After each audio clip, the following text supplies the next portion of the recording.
Hey, I'm Ashley, and this is my 2026 Farm Her story. My husband Nathan and I live in southern Indiana, and we raise dairy goats. I have bees. We have laying hens for eggs, and some years we do meat birds, so chickens and turkeys. We also have 3 Great Pyrenees who live with our goats as livestock guardians, 2 Italian Greyhounds, a Great Dane, 2 barn kitties, and 1 horse named Irving. The goal for us is to be as self-sustaining as possible and to know where our food comes from. Essentially, we're first-generation farmers. I had grandparents who had a really large garden, and I'm sure livestock somewhere in there, but our parents never really did anything like that. So essentially, we're first-generation farmers. Oh, come here, sweetie, you're in the way. Come here. So for me, it kind of started, I have type 1 diabetes, and in my 20s, I decided that I needed to get control of it, and I got real into health and fitness. I'm also a personal trainer, and that kind of led me down the path of being a little bit crunchy, wanting to know where my food came from. So that's kind of where it all started. And then I met Nathan, and I started doing all things sourdough, and that was kind of my gateway drug into homesteading world. At that time, we were living in a different town in a subdivision, and we did have a big backyard, so I was doing sourdough, and then we did a really big garden. And then I decided I wanted chickens, and we were able to have some. So Nathan wasn't fully on board yet.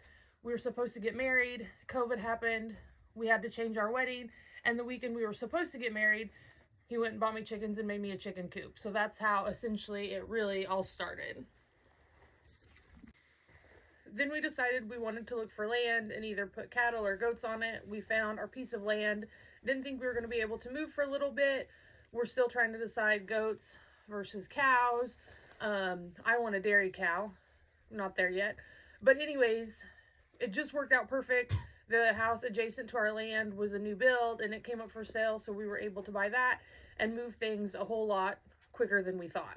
So we got goats. We've been breeding goats. I make cheese, yogurt, we drink the milk, and then I also make goat milk soap and lotion that we sell. One thing I learned from all of this, the goal was to be self-sustaining, but I learned that I'm really passionate about feeding my community and helping my community, and I've been able to do that in ways I never would have imagined when we first started.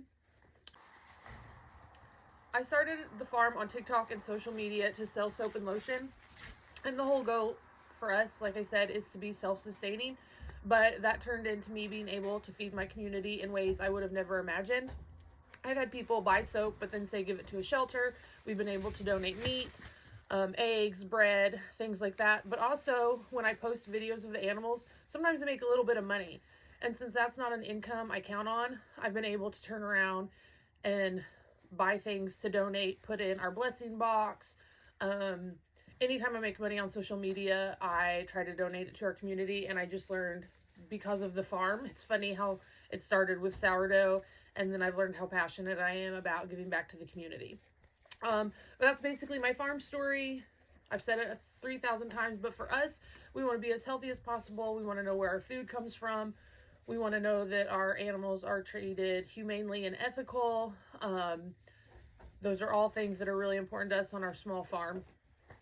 2026 has officially been named the year of the female farmer, and another farmer on here, Grace, started the hashtag 2026 Farm Her, and she's encouraging women in ag to share your stories and tag it with that. So that's what this was. I would love to hear all the other females farmers stories, how you got started and why, and I would love to follow everybody who's sharing their stories. So thanks for listening. If you're still here, say bye to America.